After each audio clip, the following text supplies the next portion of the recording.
Ya, shalom kekasih Tuhan, mana surga kembali hadir untuk Anda sebagai bentuk kasih dan kepedulian saya sebagai hamba Tuhan untuk membawa Anda semakin menjadi pribadi yang serupa seperti Kristus. Hari-hari ini banyak sekali anak Tuhan yang sedang dalam pergumulan dan menantikan jawaban doa daripada Tuhannya. Di mana dia berdoa, Tuhan, kapan masalah saya selesai? Tuhan, kapan musibah dan wabah ini berakhir? Tuhan, kapan kau pulihkan keadaan saya? Dan seringkali kita sering diperhadapkan dalam keadaan sepertinya kita tidak mampu lagi untuk mengatasi setiap kesulitan kita. Kesulitan sepertinya bagaikan raksasa yang susah sekali untuk dikalahkan. Itu yang disebut dengan fase kemustahilan. Banyak di masa-masa saat-saat seperti ini kita diperhadapkan dengan kemustahilan. Padahal kita sudah mengasihi Tuhan, sudah melayani Tuhan. Bahkan mungkin kita sudah berkorban banyak untuk Tuhan. Yang berkorban banyak untuk Tuhan aja masih bisa merasakan pergumulan, apalagi yang pelit dengan Tuhan, apalagi yang nggak peduli dengan pekerjaan Tuhan ya. Tapi saya berdoa supaya Anda sebagai jemaat Tuhan belajar mengerti bahwa Tuhan menghendaki kita menang atas kemustahilan. Dan tidak menjamin kita melayani Tuhan, tidak menjamin kita sudah setia dengan Tuhan, tidak menjamin kita nggak kena pergumulan.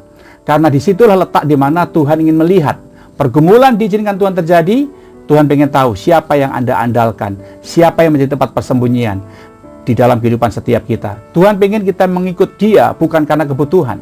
Tuhan pengen kita mengiring Yesus bukan karena masalah, tapi karena kita cinta sama Tuhan. Banyak orang ke gereja karena takut kena masalah. Banyak orang ke gereja karena minta pertolongan daripada Tuhan. Nggak salah Bapak Ibu. Tapi lebih daripada kebutuhan dan jawaban doa, Tuhan pengen kita itu datang kepada Tuhan dengan rasa cinta, mengasihi Dia sebagai umat yang telah ditebus oleh Tuhan.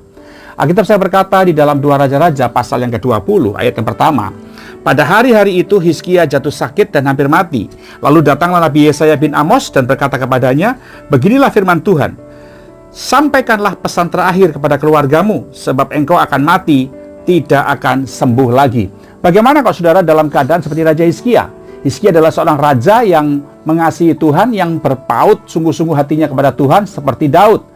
Ya, dia adalah anak Raja Ahaz di wilayah kerajaan selatan atau kerajaan Yehuda. Dan menarik sekali, dalam keadaan dia 14 tahun menjadi raja, tiba-tiba dia sakit. Dan sakitnya hampir mati, nggak tahu sakit apa. Mungkin yang jelas bukan COVID-19 ya Bapak Ibu ya. Tapi yang luar biasa adalah, dalam keadaan sakit itu, Tuhan pengen menguji hatinya dia.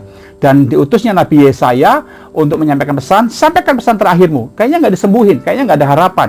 Dan Tuhanlah yang punya kedaulatan untuk mencabut nyawa seseorang.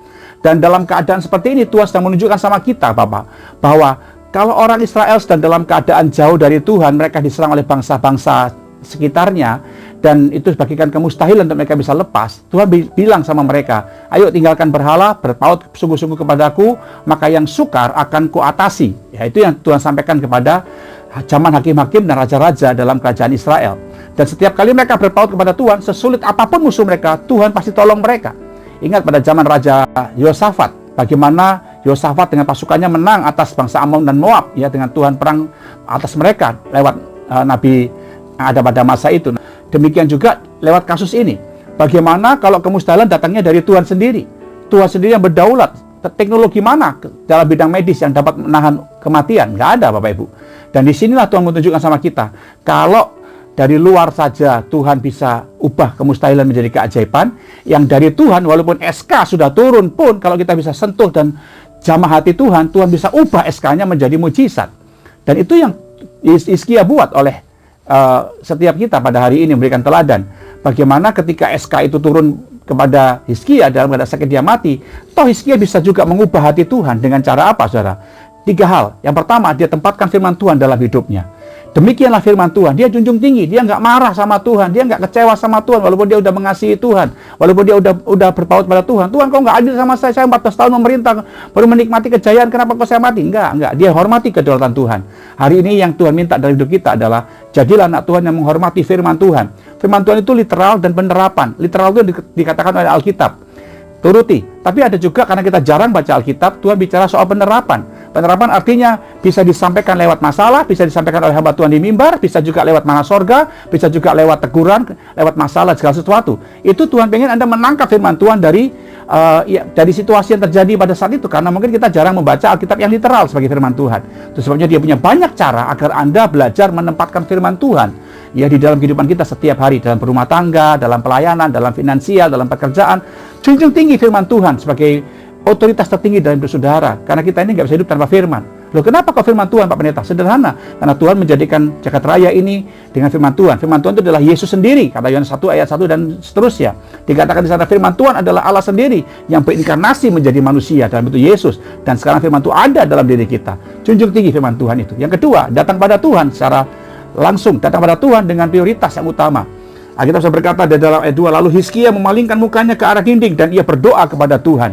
Mendengar ultimatum atau mendengar SK itu bahwa kematiannya sudah dekat, dia langsung cari Tuhan.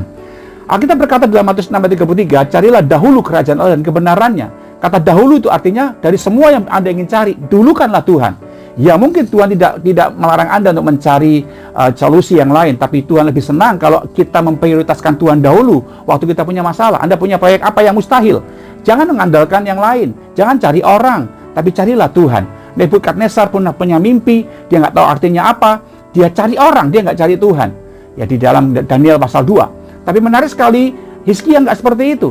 Dengan vonis seperti itu, dia tahu dia punya berkuasa, bisa bunuh Yesaya, memperingatkan dia seperti itu, bisa. Tapi dia cari Tuhan, dia memalingkan wajahnya ke dinding dan dia berdoa kepada Tuhan, meraung-raung, dia menangis, dan menarik sekali Tuhan menjawab doanya. Hari ini dari semua yang Anda anggap utama, siapa yang paling terutama?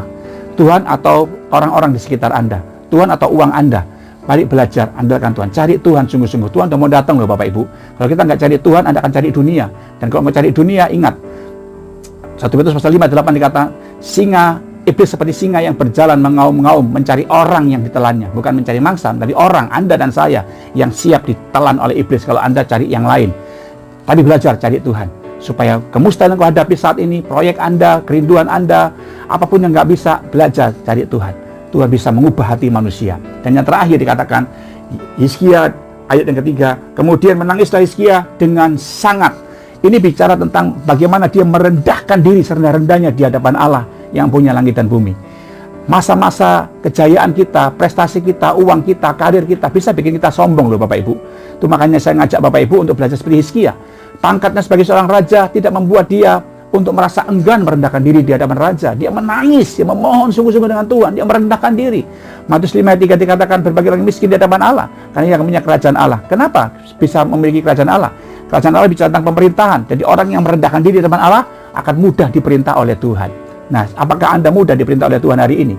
Disuruh anak, disuruh ke sini, melakukan ini, lakukan itu. Apakah Anda mau menabur sana, menabur sini, tolong sana, tolong sini, berdoa, mencari wajah Tuhan? Banyak kali kita menolak. Kenapa? Karena kita merasa sombong, kita merasa mampu. Saya tanpa Tuhan bisa kerja kok. Tunggu Bapak Ibu. Kalau kita punya kesombongan, kita nggak peduli dengan firman Tuhan, sebentar aja Tuhan bisa ambil apa yang ada pada saudara. Sebabnya hari ini mari belajar, izinkan Tuhan memerintah di hati kita. Dengan cara apa? Kita miskin di hadapan Allah, sehingga Anda melihat kemenangan Tuhan terjadi. Saya percaya kemustahilan apapun yang kau hadapi saat ini, ya mungkin pembangunan sekretariat, ya rasanya seperti kau nggak mungkin, seperti kami di Bontan juga ingin punya LED, rasanya nggak mungkin, tapi kita masih punya Tuhan, kita masih punya Yesus yang sanggup melakukan tidak bisa menjadi bisa. Asal kau sungguh-sungguh menempatkan firman Tuhan sebagai prioritas, datang pada Tuhan sebagai prioritas yang terdahulu, mencari Dia sekali sungguh-sungguh, dan belajar untuk merendahkan diri. Tuhan pasti tolong, karena saya sudah banyak mengalaminya. Doa saya minta saudara, shalom dan selamat menjadi pekerja Allah. Haleluya.